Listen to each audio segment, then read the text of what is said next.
Mais quel truc? Mais le truc là, avec le truc jaune. C'est là. Vous allez faire vos mains.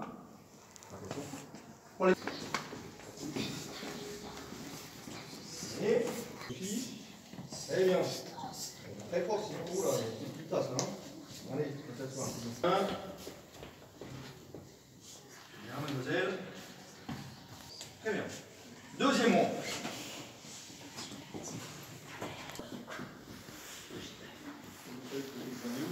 J'avais dit debout, maintenant le dos à côté du. On est debout à côté. On est debout, pardon, à côté de son bureau, de son pupitre. Vraiment le dos.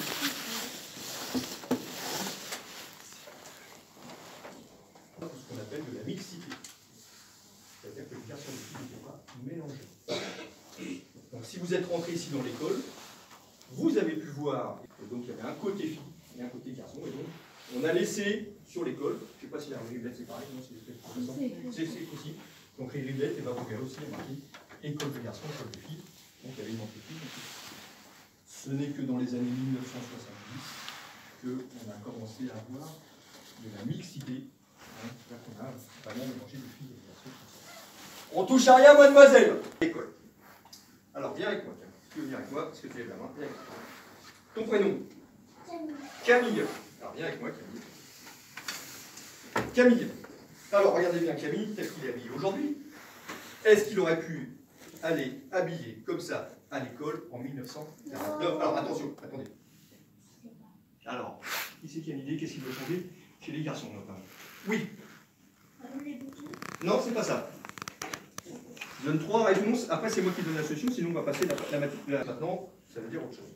Alors on va dire, pour parler comme aujourd'hui, tous les garçons, été comme hiver, même quand il faisait froid comme ça, il n'y avait pas de pantalon.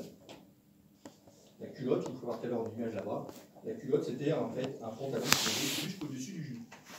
Et ensuite on avait des chaussettes, et le genou était à l'eau. Donc, Camille, je ne vais pas de toi à l'école, t'es pas à l'école, t'es pas en Bermuda, t'es pas en culotte courte, tu vas faire ça.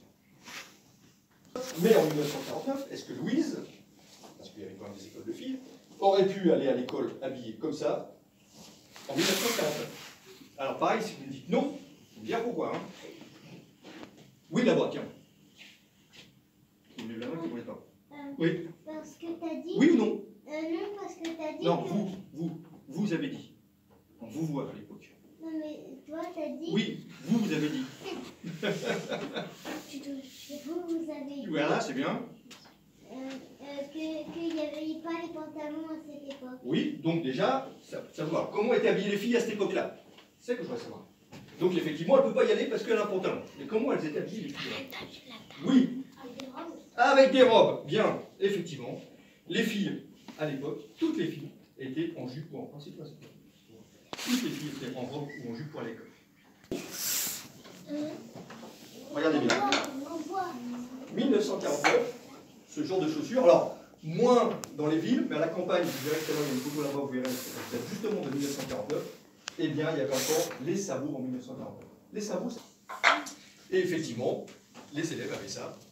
On pouvait parfois, vous verrez tout à l'heure, mettre de la paille quand ils étaient un peu humides, ou quand, parce qu'on les donnait des frères en sœurs, quand ils étaient un peu grands, on mettait de la paille au bout parce que ça touchait. Et donc, vous voyez, quand on était dans les couloirs, vous imaginez le bruit de 40 élèves avec des chaussures de nuit. Tiens, regarde bien. Tu l'attaches là. J'ai vu que voilà une élève avec un beau sarrau. Tiens. Hop. C'est bien, jeune homme. Hop. Voilà. Vous voyez? Premier. Une fille maintenant. Une fille. Une fille. Enfin, viens avec moi. Viens avec moi. Reste là. Voilà, maîtresse va faire une pause. Une fille, alors. Il faut une blouse de fille. Une belle blouse de fille. Voilà, une belle blouse de fille. Ouais, ça va, Jean-Claude?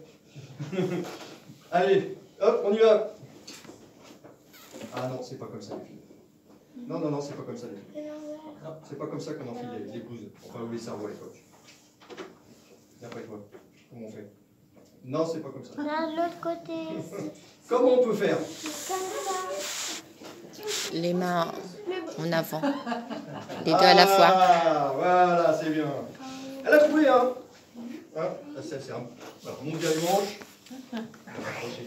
comme ça. Voilà, la capuche, merci Jean-Paul. On va un peu, mettre un peu de cœur. Ok. Avancez, rentrez, laissez la place pour tout le monde. Avancez, venez, venez, venez. Voilà. Mettez-vous comme ça, en demi-cercle, le monde. 20 minutes Comme tu veux, d'accord. Ok, 20 minutes. Ok, bon, 5 minutes. D'accord, on a du temps. Ok. Les enfants, vous me regardez et faisiez commenter aux élèves ce qu'ils voyaient.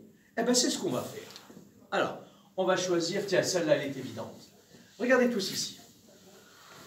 Qu'est-ce que ça vous inspire? Je t'écoute. Exact. C'est les ancêtres des Français. Autrefois, la France ne s'appelait pas la France, elle s'appelait la Gaule. La Gaule, c'était la France. Okay, et les gens qui habitaient la Gaule, les gens qui habitent la France, c'est les Français. Les gens qui habitaient la Gaule, c'était des Gaulois. Voilà. Et pour finir, après il y a eu la Révolution française, après il y a eu la révolte, après il y a eu un gouvernement provisoire, c'est-à-dire qu'on a dit le roi, on ne veut plus qu'il commande, c'est plus lui qui va nous commander, on en a ras-le-bol de ce roi qui a tout et qui nous donne la. C'est nous qui allons faire, on va se gouverner nous-mêmes. Nous-mêmes, on va faire un président, on va élire un président qui s'est appelé Robespierre. Et donc ils ont élu ça avait un nom, mais ils ont élu eux-mêmes un gouvernement. Et au bout de tout ça, quelques années plus tard, ils ont abouti à ce que le roi, on en avait ras-le-bol, parce que le roi, lui, il reste à Versailles, et il continue à penser qu'il était le roi. Et oh, ça va là. Et donc, ils ont fini par lui. C'était Louis XVI. D'accord? Le maître vous montrait la carte, voyez, les enfants, voilà, ça c'est la carte de quoi ça? La carte de la France. Ah oui, vous voyez bien que c'est la France, hein? La Gaule. Donc, voilà. Ah oui, autrefois c'est la Gaule. Là maintenant on est en France, hein, d'accord? Et donc la France avec le Massif central, le bassin Kistel, les Pyrénées, les Alpes, vous voyez? Oh, je pense que j'avais que vous regardiez. Oui. D'accord? J'aimerais bien que vous me regardiez. Donc cette carte de France donc, servait au maître à expliquer aux enfants les régions de France, les massifs, les montagnes, les plaines, Paris, le bassin parisien, etc. Et quand le maître avait fini, quand les enfants avaient bien compris, on cachait cette carte. On la cachait. Imaginez qu'elle n'est plus là. Vous fermez les yeux et vous vous poussez de l'autre côté vers les caravelles là-bas. Et là, vous ne regardez plus. Non, non, venez, venez, ne bougez pas, ne bougez pas. Et vous regardez cette carte-là. Et cette carte, ça s'appelle une carte muette. Pourquoi elle est muette? Parce que, non, c'est pas parce qu'elle ne parle pas. Non, c'est parce que la plus de mots. Il n'y a plus de nom dessus. Et il demandait aux enfants après de savoir. Est-ce que tu as compris ce que je t'ai dit tout à l'heure? Alors, qu'est-ce que c'est que ces montagnes-là? Et les élèves devaient répondre. Vous avez vu? C'est les Pyrénées. C'est les Pyrénées. Et cette montagne-là, qu'est-ce que c'est? Les Alpes. Évidemment, je vous rappelle qu'à l'époque, les enfants, il n'y avait pas ni la télé, ni les trucs, ni les machins. Vous voyez, aujourd'hui, on vous met un film, on vous montre une vidéo, et c'est facile. Mais autrefois, il n'y avait pas tout ça. Donc, on mettait les enfants devant ce genre. Qu'est-ce que c'est que ça? Ben, c'est une carte de relief, tout simplement. C'est pas la France. Arrête, tu vas tomber d'inanition. Hein. Quand tu... Il y avait le duplicateur à alcool qui était cette machine. Veuillez vous pousser, s'il vous plaît, je vais vous montrer. Cette machine, vous voyez, il y avait ce qu'on appelait un feutre. Il y avait un feutre là. Et reculez un petit peu. Ça s'appelle un feutre. Là-dessus, on mettait de l'alcool. Vous voyez? De l'alcool. On mettait de l'alcool là-dessus. Vous voyez? On imbibait bien le feutre. On le remettait dans la machine comme ça. Ensuite, on faisait ce qu'on appelait un stencil. Un stencil, c'était un papier, feuille de papier, mais brillant, spécial, sur lequel on mettait, par exemple, une carte de géographie. On l'a dessinée, la carte de géographie, vous voyez, de façon très spéciale. On mettait ce stencil, on l'accrochait, pardon, ici, sur le rouleau. Le rouleau est là, on accrochait la feuille là, là, et ça ressortait par là. Et ça permettait, évidemment, c'était moins bien que des photocopies parce que c'était tout humide. Il y avait de l'alcool, il fallait laisser sécher, et il y avait de l'encre qui bavait. Enfin voilà, les enfants. Mais maman, t'as pas trop? Bah si, ils sont égalés. Tout à l'heure, vous étiez avec l'autre maître d'école, M. Patrice, donc, et vous avez vu pas mal de choses, et vous en avez parlé. Avant toute chose, je voudrais vous montrer quelque chose de très important. Regardez bien, tournez la tête vers l'arrière, mais doucement. Et vous allez voir cette cheminée. Vous la voyez, la cheminée noire? Est-ce que vous voyez dans le grillage? Je vais demander à la maman qui est au fond. Regardez. Et bien souvent, les enfants devaient faire plusieurs kilomètres pour arriver à l'école, à pied. Et ils arrivaient à l'école le matin pour ne repartir que le soir. Ils n'allaient pas remonter à la maison à midi à faire 4 km pour faire 4 km pour aller déjeuner, pour rentrer à l'école, bien entendu. Donc ils prévoyaient leur gamelle. La maman leur préparait quelque chose à manger avec des étages, vous voyez. Là, il y avait peut-être l'entrée. Bon, ça dépendait. Il y avait des gamelles comme ça, il y en avait d'autres qui étaient comme ça. La plupart du temps, c'était ça, vous voyez, les gamelles. Hein? Bon, celle-là était sophistiquée, elle était très bien, parce que là c'était pour mettre l'entrée, pour mettre le pain, pour mettre la soupe, pour mettre... Bon. Mais sinon, les enfants, la plupart du temps, ils n'étaient pas très riches, hein, et ils avaient une gamelle qui était comme ça. Et là-dedans, ben, il y avait une soupe, il y avait du ragoût, il y avait quelque chose comme ça, que les enfants mangeraient à midi. Et alors, qu'est-ce qu'ils faisaient les enfants en rentrant le matin? Hein, ils avaient dû montrer avec la baguette, et ils montraient aux enfants. Par exemple, ici, ça représentait quoi comme scène? Non. Livre tableau. C'est-à-dire que c'était comme un grand livre, vous voyez qu'on mettait là, comme un grand livre, et le maître tournait les pages et montrait, je vous répète, tout ça pourquoi? Parce que les livres étaient rares et étaient chers. Il n'y avait pas de livres. Donc il fallait effectivement faire avec quelque chose de collectif. Vous comprenez? Est-ce qu'il y a des questions à poser? Oui. Mais est-ce que ça veut dire qu'il y a un livre et dedans on colle des tableaux? Ah non, tu touchais pas, non. Le livre, il servait de référence. On le montrait. Le maître montrait le livre. Bon, là, évidemment, c'est juste la page, mais à l'intérieur, tu ouvrais et tu avais de la lecture. Tu avais, par exemple, des pages de... Est-ce que vous voyez là-bas, au fond, dans le coin, là? Regardez, c'était quoi la lettre? Le Z. Donc, il trouvait des mots comme lézard, gazelle, vous voyez? Et donc, on apprenait le Z, on apprenait les lettres. Vous comprenez? Ok? D'accord? Hein? Donc, c'est une fable de La Fontaine. C'est en gros, hein, c'est une grenouille qui est jalouse du bœuf et qui veut devenir comme un bœuf. Et alors, elle grossit, et à la fin, elle éclate. Là, voilà. Vous voyez, c'est l'histoire. Donc, alors, à partir, vous voyez, on montrait ça. Et ça, c'est facile. Les galops. Les Galops. presque. La Non plus. Les mamans. Sarreau. Oui, madame. Dites-le fort. Ce sont des galoches, les enfants. Hein, je vous en ai parlé, donc c'était des espèces de chaussures en cuir solides. Alors la semelle, tu peux y aller, hein. C'était du bois, hein. Ok? Et donc, si vous voulez, c'est des chaussures qui ont succédé donc au sabot. Donc, bah, écoutez, je pense que j'ai à peu près fait le tour de ce dont je voulais vous parler. Est-ce que vous avez parlé des punitions? Non. Est-ce qu'on vous a parlé des punitions, oui ou non? Non. Bon. Alors, il y avait plusieurs... Alors, à l'époque, ça, dans le coup, à l'époque, les mauvais... Pardon? Oui, tu vas t'asseoir ici, je vois, bien sûr. Oui? Je sais une punition, moi. Je connais une. Tu entends pas, parle plus fort. Je connais une punition, moi. Laquelle? Pour frapper les enfants. Oui et non. Une fessée. Oui et non, oui. Quand on est puni, on a les bonnes. Non, mais ça, c'était autre chose. Il y avait effectivement, il y avait des lignes, des... la fessée aux mauvais élèves. Mieux que ça, il existait un fauteuil exprès qui avait un seul accoudoir d'un côté et qui permettait à l'élève de mettre sa tête ici. La maîtresse était assise comme ça, et là, et il se ramassait la fessée. Et on se ramassait la fessée. Et oui, et oui. Et quand on travaillait mal, si on travaillait mal, par exemple, on va écrire tout à l'heure, vous allez voir, c'est pas facile d'écrire avec de l'encre. Et il y avait des mauvais élèves qui ne faisaient pas attention, évidemment, qui faisaient plein de tâches partout.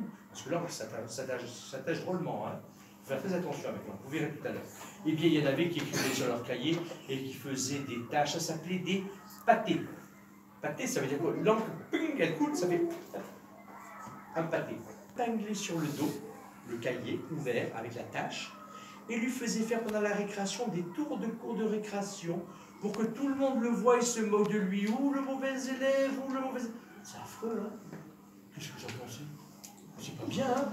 C'est terrible, hein? Vous vous rendez compte, autrefois, on était cruel, hein? Le pauvre, attends, tu te rends compte, il avait fait une tâche, il avait essayé de réparer, il avait fait un trou sur sa feuille, et le maître ou la maîtresse, non seulement l'enguirlandait, et voire même lui donnait une fessée, mais en plus de ça, la punition suprême, c'était d'avoir le cahier sur le dos et de sortir dans la cour de récréation et tout le monde, oh là là, regardez, c'est encore Serena, elle a mal travaillé, regardez là, elle est dans la cour, oh là là là là, et tout le monde se moquait d'elle, par exemple. Hein? Bon, est-ce que vous voyez? Maintenant, il existait, il existait aussi un autre châtiment qui consistait effectivement à faire porter le bonnet d'âne. Tiens, alors, on va voir qu'est-ce qu'il y a à la tête. Tiens, viens voir. Ah, si. Ah, viens voir. Alors, est-ce qu'il y a... Maman, là. Alors, viens voir. Alors, là... Il me propose à mon fils, j'ai refusé. Hein. On a il manque que ça, un chapeau d'âne sur mon fils. Ah, aujourd'hui, on parle du bonnet d'âne et tout. Ouais. C'est vrai qu'il y en avait un peu, mais pas tant que ça. D'accord? Et alors, évidemment, on coiffait. Tu es un mauvais élève, viens ici. Avance, tu vas voir. Et voilà, et on lui mettait le bonnet d'âne. Et le pauvre, et tout le monde, évidemment, se moquait de lui. Et lui, il pleurait, évidemment. Pleure, vas-y. Ah, non, ne rigolez pas, il pleurait. Hein. Voilà, d'accord? Voilà, ça, c'était le gros châtiment. Attendez, pour l'instant, on s'assoit. Ça va, monsieur bien mêler.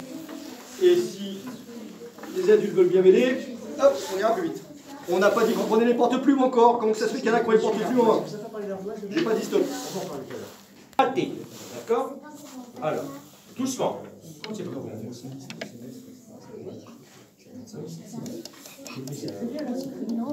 Donc, voilà. Vas-y. Tu regardes dans l'école, c'est ça? Non. Je vous laisse le faire. On va aller. Oh là. Moi, je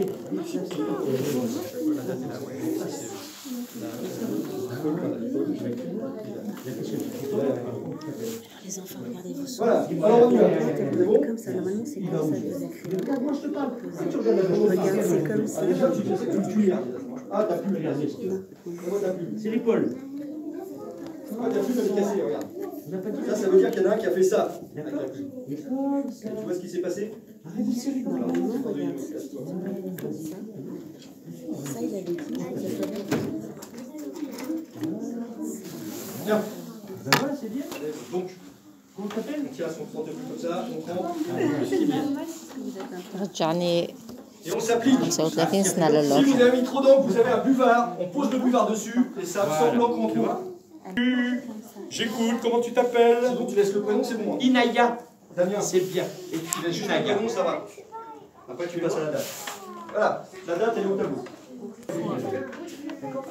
On lève ses pieds. On n'essuie pas. Alors, ça va faire un papier. En représentant au bac. مع هالجولة اللي رجعتنا الجودي 24 جانفي 1949 نقول لكم دمتم أوفياء للقناة تاعي وإلى فيديو آخر تحياتي